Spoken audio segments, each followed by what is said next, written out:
August Heat by William F. Harvey. Fenistone Road, Clapham. August 20th, 1930. I have had what I believe to be the most remarkable day in my life.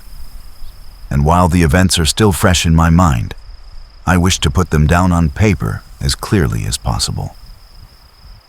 Let me say at the outset that my name is James Clarence Withencroft. I am 40 years old, in perfect health, never having known a day's illness. By profession, I am an artist, not a very successful one. But I earn enough money by my black and white work to satisfy my necessary wants. My only near relative, a sister, died 5 years ago, so that I am independent. I breakfasted this morning at 9, and after glancing through the morning paper, I lighted my pipe and proceeded to let my mind wander in the hope that I might chance upon some subject for my pencil. The room, though door and windows were open, was oppressively hot, and I had just made up my mind that the coolest and most comfortable place in the neighborhood would be the deep end of the public swimming bath. When the idea came, I began to draw. So intent was I on my work that I left my lunch untouched, only stopping work when the clock of St. Jude struck 4. The final result, for a hurried sketch, was, I felt sure, the best thing I had done. It showed a criminal in the dock immediately after the judge had pronounced sentence. The man was fat, enormously fat. The flesh hung in rolls about his chin. It creased his huge, stumpy neck. He was clean-shaven, perhaps I should say a few days before he must have been clean-shaven, and almost bald. He stood in the dock, his short, clumsy fingers clasping the rail, looking straight in front of him. The feeling that his expression conveyed was not so much one of horror as of utter, absolute collapse. There seemed nothing in the man strong enough to sustain that mountain of flesh. I rolled up the sketch, and without quite knowing why, placed it in my pocket. Then, with the rare sense of happiness which the knowledge of a good thing well done gives, I left the house. I believe that I set out with the idea of calling upon Trenton. For I remember walking along Lytton Street and turning to the right along Gilchrist Road, at the bottom of the hill where the men were at work on the new tram lines. From there onwards, I have only the vaguest recollection of where I went. The one thing of which I was fully conscious was the awful heat that came up from the dusty asphalt pavement as an almost palpable wave. I longed for the thunder promised by the great banks of copper-colored cloud that hung low over the western sky. I must have walked 5 or 6 miles when a small boy roused me from my reverie by asking the time. It was 20 minutes to 7. When he left me, I began to take stock of my bearings. I found myself standing before a gate that led into a yard bordered by a strip of thirsty earth, where there were flowers, purple stock, and scarlet geranium. Above the entrance was a board with the inscription, C. H. S. Atkinson, monumental mason, worker in English and Italian marbles. From the yard itself came a cheery whistle, the noise of hammer blows, and the cold sound of steel meeting stone. A sudden impulse made me enter. A man was sitting with his back towards me, busy at work on a slab of curiously veined marble. He turned round as he heard my steps, and I stopped short. It was the man I had been drawing, whose portrait lay in my pocket. He sat there, huge and elephantine, the sweat pouring from his scalp, which he wiped with a red silk handkerchief. But though the face was the same, the expression was absolutely different. He greeted me smiling, as if we were old friends, and shook my hand. I apologized for my intrusion. "Everything is hot and glary outside," I said. "This seems an oasis in the wilderness." "I don't know about the oasis," he replied. but it certainly is hot as hell. Take a seat, sir." He pointed to the end of the gravestone on which he was at work, and I sat down.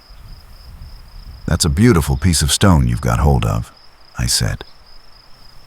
He shook his head. "In a way it is," he answered. "The surface here is as fine as anything you could wish. But there's a big flaw at the back, though I don't expect you'd ever notice it. I could never make really a good job of a bit of marble like that. It would be all right in the summer like this.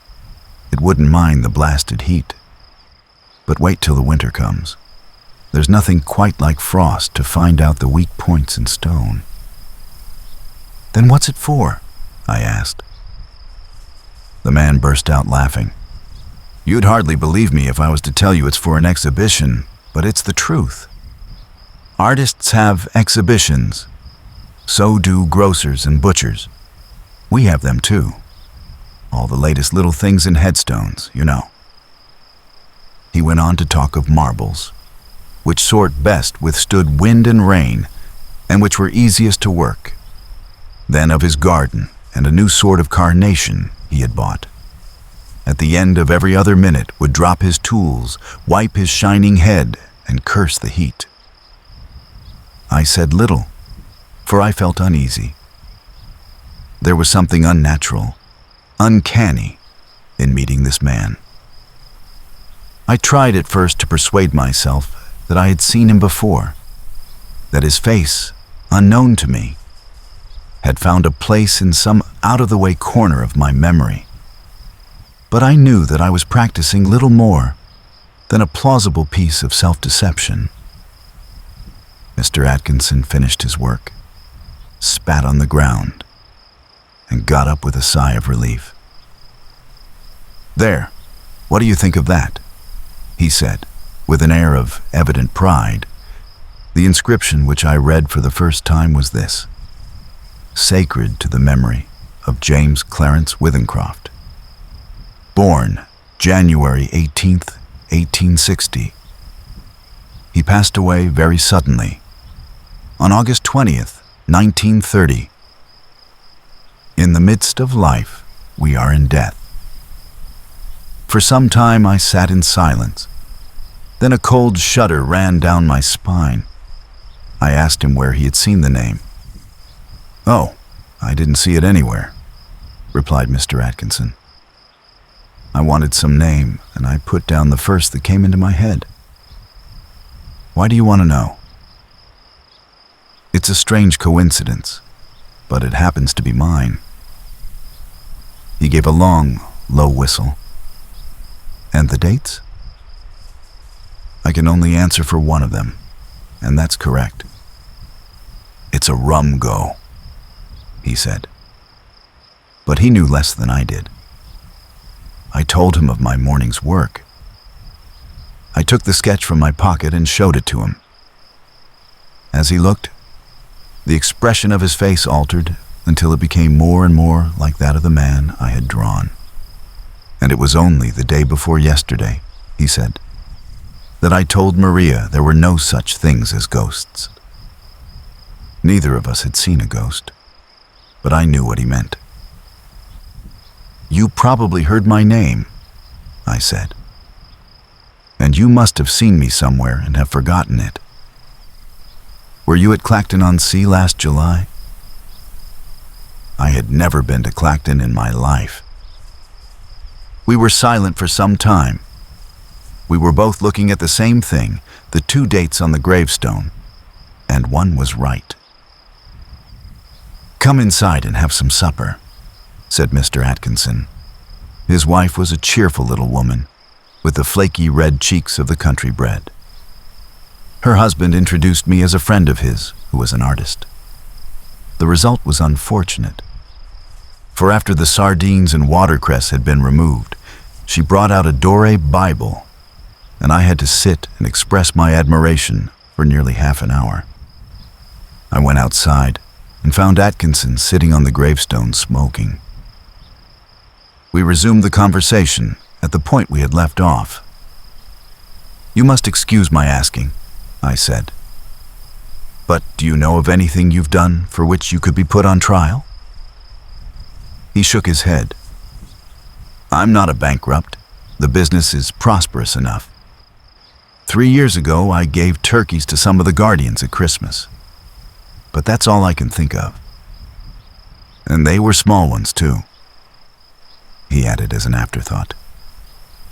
He got up, fetched a can from the porch, and began to water the flowers. Twice a day, regular in the hot weather, he said. And then the heat sometimes gets the better of the delicate ones. And ferns, good Lord, they could never stand it. Where do you live? I told him my address. It would take an hour's quick walk to get back home. It's like this, he said. We'll look at the matter straight.